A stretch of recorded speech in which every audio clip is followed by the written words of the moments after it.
Hey guys, Ryan Cleckner with Gun University. I'm a former special operations sniper and sniper instructor, and I'm the best-selling author of the Long Range Shooting Handbook. And in this video, I want to talk to you about estimating range.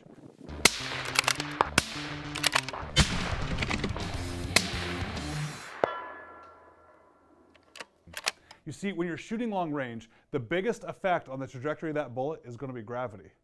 But the good news is it's the easiest to account for. So as long as you know the distance to the target, you're going to be able to easily compensate for that bullet's drop. Well, how do you find the distance to the target? Well, the easiest way is to just have someone tell you. You're at a range and there's a sign that says that target is 500 yards away. Okay, I know the distance to the target. The next easiest way is to have your own laser rangefinder and just get the distance yourself.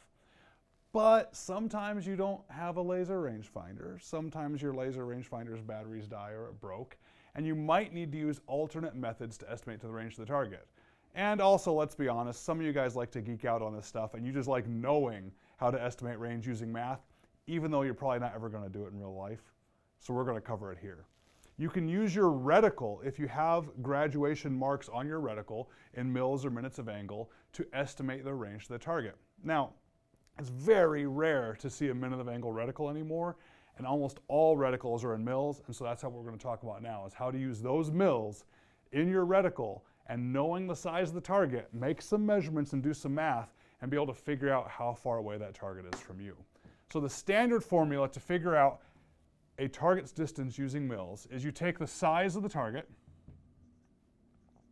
you multiply it by a constant of 1,000, you divide that answer by the number of mils that you're measuring in your scope. You actually take the scope and measure it and see, oh, that's 1 or 2.5 mils tall to do this calculation.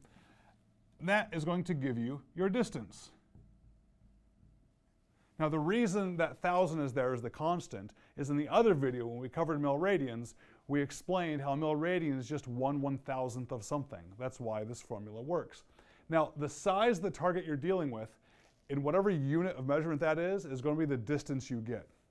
So if you're measuring your target in yards, the answer is going to be in yards. If you're measuring your target in meters, the answer is going to be in meters, because in that other video we talked about it's 1/1000th of any unit of measurement. The problem is, what if you have different units and you want to convert? What if you have a size of the target in inches and you want your answer in meters? Don't worry. In a little bit, I'm going to show you some conversions that we can use. We can swap this 1,000 number out and be able to convert between units of measurement. Right now, though, let's talk about why this works. If we're over here shooting, we're looking down range, and I see a target that is a certain size at a certain distance. It doesn't matter. If I take that same target and I bring it half as close, that target, when I look at it, is going to appear twice as big.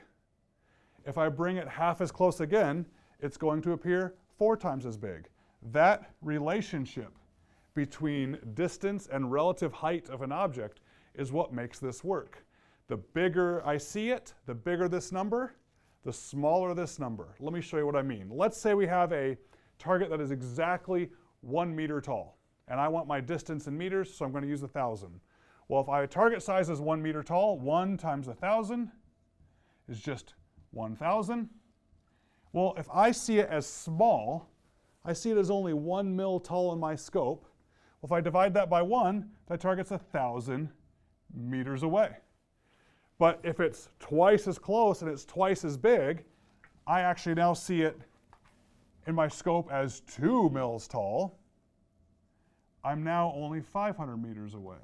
You see that? The bigger the target appears, the closer it is and the smaller this number. That's why we're dividing here. And now when it's 4 times as big, I actually measure that 1 meter tall target to be 4 mils tall in my scope, just right up that graduation scale. How far away is it? That's right, it's 250 meters away. 4 times as big, 1/4 the distance. You see how that works? 4 times as big, and it's 1/4 the distance. Let's talk about some of these conversion numbers we can use if we want to swap units of measurement. These are things you're going to want to write down. So if you don't have your dopa candy, maybe it's time to pause the video and go get it, come back, and then write these down as your little cheat sheet for you. If you want to go from inches and you want your answer in yards, you're going to use 27.77 instead of that 1,000. If you want to go from inches to meters, you're going to use 25.4 as that number right there in the calculation. If you want to go from a target size in centimeters to yards, you're going to want to use 10.93. And if you want to go from centimeters to meters, well, that's easy. We're just going to use 10. Okay, write these down. Keep these handy. These are the things we can swap out here only when we're trying to change the unit of measurement from that to that.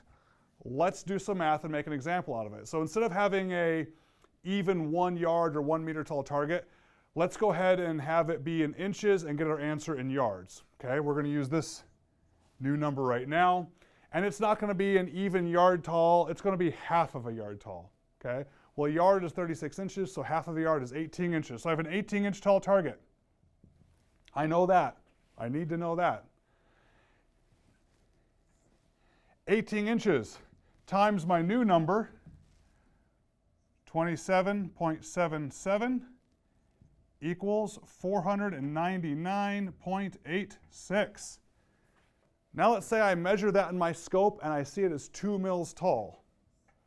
Divided by 2 mils, it's going to give me a final answer of 249.93 yards away.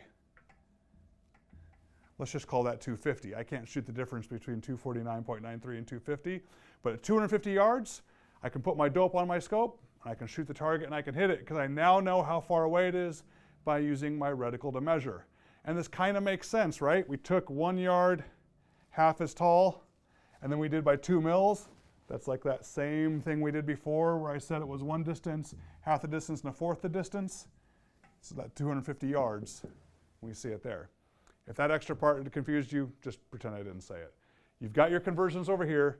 You know how the formula works. Go out and practice. This is very difficult if you haven't done it before because you have to have an extremely stable rifle and scope to be able to watch that target and get an accurate measurement without moving. Also, be careful and make sure you know if your scope is first focal plane or second focal plane. We made a video about that. You can go check it out if you don't know the difference, to make sure that your reticle is measuring in true sizes.